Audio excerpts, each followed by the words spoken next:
நம்ம பார்க்க போகிற தலைப்பு ரொம்ப ரொம்ப முக்கியமானது, எல்லாத்துக்குமானது. என்ன அப்படின்னா, பேச்சுக்கலை திறன். ஒருவருக்கு பேச்சுக்கலை அப்படிங்கிறது அவங்களோட ஆளுமையை வெளிப்படுத்தும் விதமாக எப்பொழுதுமே இருக்கும். அப்போ அந்த கலை என்பது அவங்கள வெளிப்படுத்தும் விதம் அவங்கள சொல்லிடும் யார் என்ன அப்படிங்கிறது. சரி, இதில் இந்த திறனில் என்னென்னலாம் இருக்குதுன்னா, சொற்பொழிவு இருக்குது, பேசினால் விளையும் நன்மை. நம்ம என்ன பேசணுமோ அதனுடைய நன்மைகள் என்ன அப்படின்னு பார்க்குறோம். நாணம். இதெல்லாம் ரொம்ப முக்கியமானது. இந்த மூன்றுமே முதல்ல ஒரு பேச்சுக்கலையை நம்ம தொடங்குறதுக்கு முன்னால் என்னென்னலாம் பண்ணணும் அப்படின்னா, தெளிவான சிந்தனையாக இருக்கணும், தலைப்பை சரியாக தேர்ந்தெடுக்கணும். அந்த தேர்ந்தெடுக்கிறதுக்கு முன்னால் அதற்கு முன்னறிவு, எந்த ஒரு தலைப்பை பற்றி பேசணுமோ அதுக்கான முன்னறிவு நமக்கு கண்டிப்பாக வேணும்.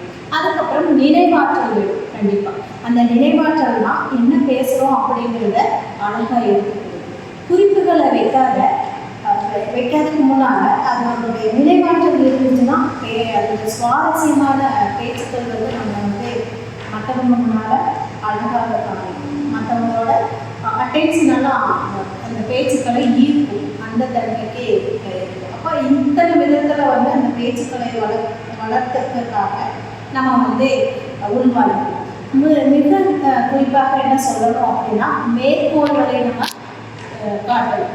மேற்கோள்களை அங்கங்கே நம்ம காட்டி பேசும்பொழுது என்ன ஆகும்னா, கேட்குறவங்க மத்தியில் சுவாரஸ்யத்தை கொண்டு போகணும், அவங்களோட சிந்தனை திறனை வளர்க்கணும். அப்போ நம்ம அதுக்கான மொழி அறிவை அதிகமாக பெற்றிருக்கணும் அப்படிங்கிறத பேச்சுக்களில் முக்கியமான ஒரு செய்தியை நான் சொல்கிறேன். சரி, இவங்க இந்த பேச்சாளருக்குரிய தகுதிகள் என்னென்னலாம் இருக்குதுன்னு பார்த்தோம்னா,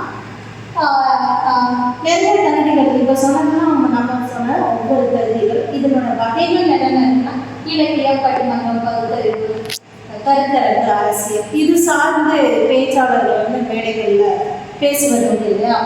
இலக்கியம் சார்ந்து அப்படின்னு சொல்லும் பொழுது நாம் என்னென்னா, தமிழ் இலக்கியத்தில் எண்ணற்ற செய்திகள் உள்ளே இருக்குது. அப்போ இந்த செய்திகளை வெறுமனே இப்போ இருக்கிற சிறுவயது மாணவர்களெல்லாம் புத்தகம் வாசிப்போம் அப்படிங்கிறது ரொம்ப கம்மியாகிடுச்சு இல்லையா.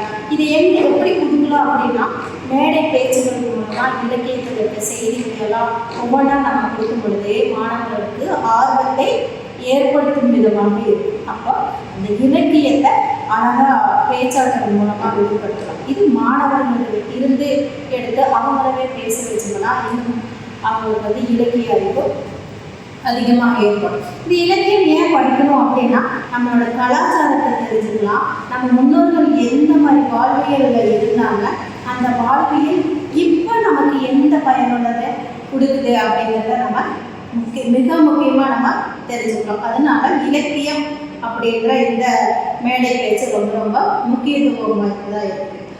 அடுத்து பார்த்தோம்னா பட்டிமன்றம் அப்படின்னு நம்ம எடுத்துக்கிட்டோம்னாவே எதிரெதிர் அணிகள் இருக்கும். இந்த எதிரெதிர் அணிகள் என்னன்னா, ஒருத்தரை தாக்கி இன்னொருத்தர் தாக்கி பேசுவாங்க அப்படி அர்த்தம் கிடையாது. நகைச்சுவை உணர்வுடன் கூடிய செய்திகளை அழகாக கொடுப்பாங்க. அப்போ ஒரு செய்தியிலிருந்து இன்னொரு செய்தியை எடுத்து அந்த பேச்சை விரிவாக்கம் படுத்தி அதனுடைய முக்கிய புள்ளிக்கான ஒரு தீர்ப்பையும் நடுவர் தருவாங்க. இது அந்த பேச்சாற்றலின் முக்கியத்துவத்தின் சாராம்சத்தை பொறுத்து இருக்கு.